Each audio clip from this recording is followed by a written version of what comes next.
Hey guys, I'm back. I'm Samantha and I'm a therapist and I'm creating a video every day for a year. This is video 279. Thank you so much for being here with me. And I wanted to talk about victim mentality today and how to recognize if you're in victim mentality. And also to talk about identity and how we are programming our minds all day long, sometimes not even knowing it. So I wanted to touch on both of those things today. And I was looking through my notes and about victim mentality earlier. I was like, ooh, this will be a good one. And we just kind of oscillate sometimes between, I think, feeling like I don't like the word victim, but we're just going to use it because that's basically what we all talk about sometimes is victim versus survivor, victim mentality versus, feeling powerful. That's what we're going to kind of talk about is powerlessness versus feeling powerful.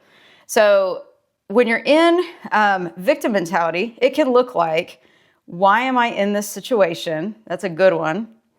Why does this person treat me this way? What is this teaching me? That's another thing. And why is this happening to me? Those types of things. Now, what is this teaching me? I always tell you guys to think about that. Like, what is this teaching me? But could that be victim mentality? I don't know. I mean, I guess it is if we define it as such. There's that meaning that we attach to things. We get to decide, don't we? But sometimes these things like, why am I in this situation? Why would this person treat me this way? Why is this happening to me? Sometimes when we ask why, sometimes it might actually be a little harmful to us. So I think it's worth thinking about. And I think that it's worth examining our beliefs and our thoughts and where they come from, of course. But it puts us in, it says the locus of power subtly shifts outward. So that's what we don't want. We want it to shift inward, right? We want our power to come from within because that's where it comes from anyway. So if we're saying, why is this happening to me? Or why is this person treating me this way? And we don't have anything to like really back that up. Like we're not doing any like self-discovery or something to shift that state that we're in, then we're going to feel powerless. Why is this happening to me? Why is this person treating me this way? It keeps the power externally, right? So we got to remember that we've got to keep that power internal. Always, always, always.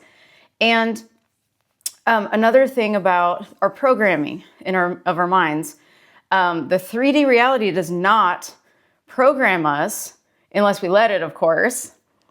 But we do let it a lot, most times. So remember that you are actually programming your mind. You are the programmer.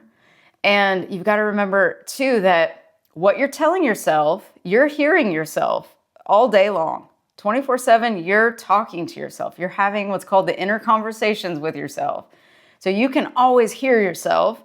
So since you can always hear yourself, you might be, let's say you feel powerless one day and you're like, okay, why am I in this situation? Or why did that person treat me this way? That immediately makes you feel powerless. And then you're talking to yourself from that mentality. So then you're just thinking the same thing over and over and over and over, and it becomes a program. It becomes a story. So then you're living from that story and you're living in that identity at that point. You're identified with all of that. And then it doesn't just become like what's happening. It becomes, this is who I am. And we don't want that. It's kind of like shame. It's like shame means I am bad. We don't like that. It doesn't mean that you are that. Whatever it is you're feeling, you're not that unless you say you are. And then you got to shift that. So we've got to look at what are we thinking about on a daily basis? What are we repeating to ourselves? What stories are we telling ourselves that we need to shift? Because it's always that story we're living from that gets repeated. So make sure that when you're thinking some good thoughts. And you've got to remember and train yourself to remember that you can change this at any point that you want to.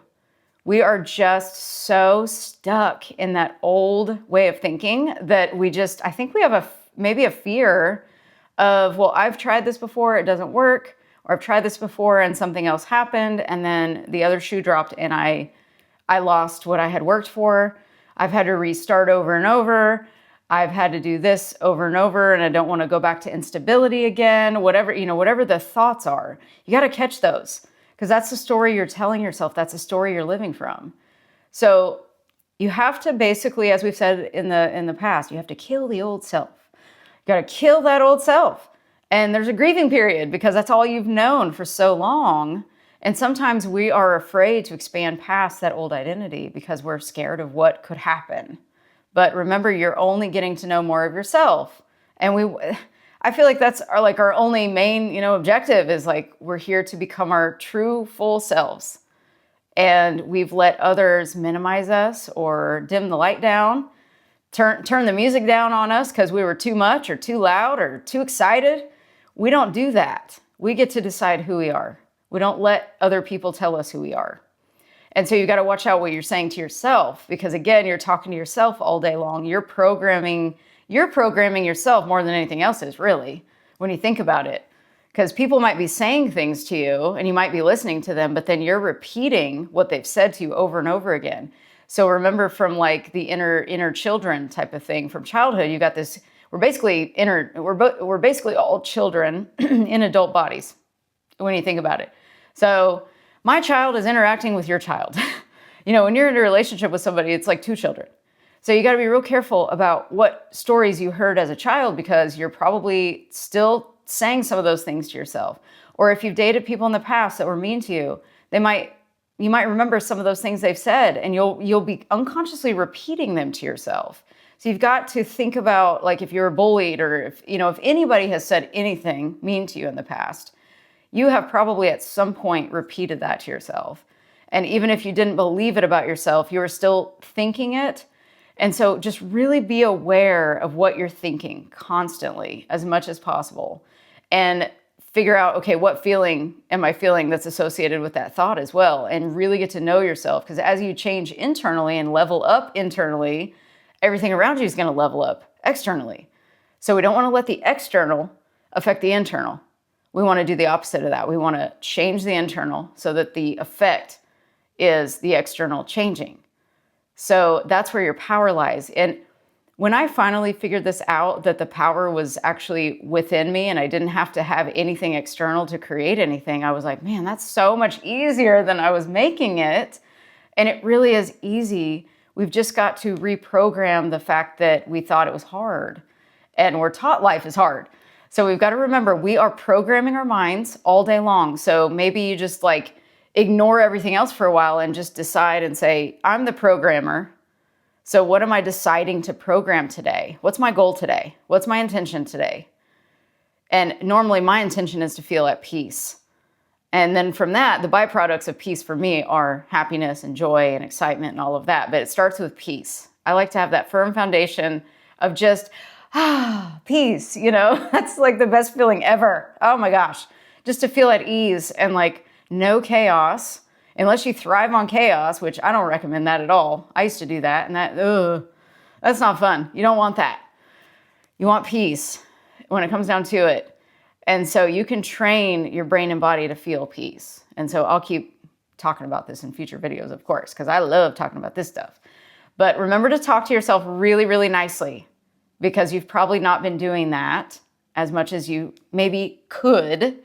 And so I'm not telling you should, but I'm telling you can.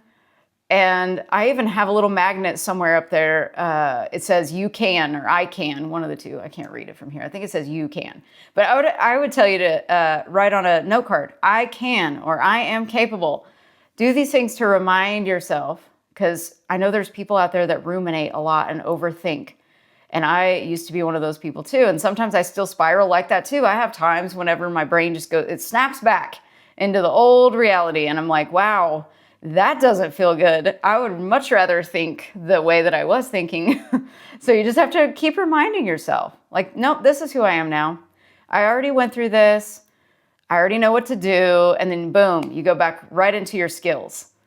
Just that self-programming. It's all within you. You don't need anything outside of yourself to feel better. You don't need, and that's the power. That's where you feel powerful, when you say, I need nothing outside of me to feel great and at peace. I love that so much. That is what I've learned over the last few months. And this is what's helped me the most, is remembering when I'm starting to feel low, like my energy's low, I'm like, nope, I don't need this. This doesn't do me any good. But what is this indicating? Okay, maybe I need more sleep, or maybe I was thinking about something I shouldn't have been thinking about because it doesn't make me feel good. So why am I thinking about it? Like, you just got to talk yourself out of it. You're only convincing yourself, and you're only battling yourself. That's all you have to remember. You're only battling you. It's you against you. There's nothing else to worry about. I don't care what anybody else said to you or what happened 20 years ago or 20 minutes ago. It does not matter. It's all past. You're creating from your right now. So if all the power is in your now, then your only job is to feel good in the now. Keep that in mind and remember that. And the more you practice it, the better you're going to get at it. And then you're going to get give yourself those gold stars at the end of the week. Go get some gold stars on Amazon or wherever you like to shop and just put a little gold star on the calendar if you need to. Anything to help motivate you. Get some ice cream at the end of the week. Have a reward system, in other words, just like you're doing for your inner child. So do whatever you need to do to feel good. That's what we want to do because that's life. Life should be fun. Life should be easy. Life should be challenging as well, but it can be easy and fun and exciting. And we don't give ourselves credit enough for the power that we have within us. So with that, I hope this has helped you in some way. And if it did, please share this with somebody else who might benefit from the information. Remember, you are so loved, so loved. Please pass it on to somebody else who might need to hear that. And remember to appreciate yourself because what you appreciate appreciates. And I will be back tomorrow. Bye.